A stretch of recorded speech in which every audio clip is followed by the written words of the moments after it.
Good evening. Well, life in this country has gone on, as it always seems to, despite what's happening in Washington. Over these past few days, the Capitol has been consumed in gridlock over a payroll tax increase that was coming in the new year. It's the kind of gridlock we've seen a lot of lately, only this one ended a bit differently, and it ended just tonight. The president today said enough is enough, and he threw down to the Republicans in the House. One thing led to another. Phone calls were exchanged. And then tonight, the House Speaker John Boehner said, quote, "We reached a deal." Now the questions: for how long? What does this mean? And how did they get there? NBC's Kelly O'Donnell's been covering it the whole way for us on Capitol Hill. Kelly, good evening. Good evening, Brian. Well, they heard the frustration of the people they represent and fed up conservatives who were seeing real political damage being done. So House Republicans found a way to make a deal and still be able to claim they got something, too. Now, we have learned that it's never really over until the voting, but it sure looks like this storm has passed. The fight is over. This evening, Speaker John Boehner, bruised politically all week by the stalemate, announced a deal. We will ask the House and Senate to approve this agreement by unanimous consent before Christmas.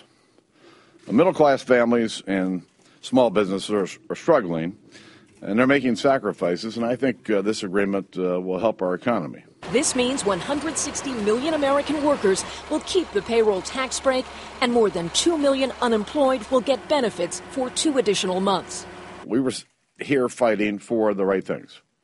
May not have been politically the smartest thing in the world, but I'm going to tell you what. I think our members waged a good fight. House Republicans had led an unexpected revolt since Saturday, demanding that a longer one-year extension be hammered out now. But the president held his ground and won the political message war. So enough is enough. Flanked today by people who told the White House what that extra tax savings, about $40 a paycheck, means to them. Joseph from New Jersey talked about how he would have to sacrifice the occasional pizza night with his daughters. The president boxed House Republicans in by arguing that they should take the same deal most Senate Republicans accepted. And then both parties could work on a one-year extension. House Republicans fought back, saying that a 2-month extension left too much uncertainty. What's happening right now is exactly why people just get so frustrated with Washington. This is it. This is exactly why people get so frustrated with Washington. Pressure built when outside conservative voices and prominent Republican senators publicly broke with Boehner and the House GOP, urging them to get this done fast. And House Republicans can claim that they got a change that will make it easier for small businesses to deal with the bookkeeping associated with just a 2-month payroll tax cut.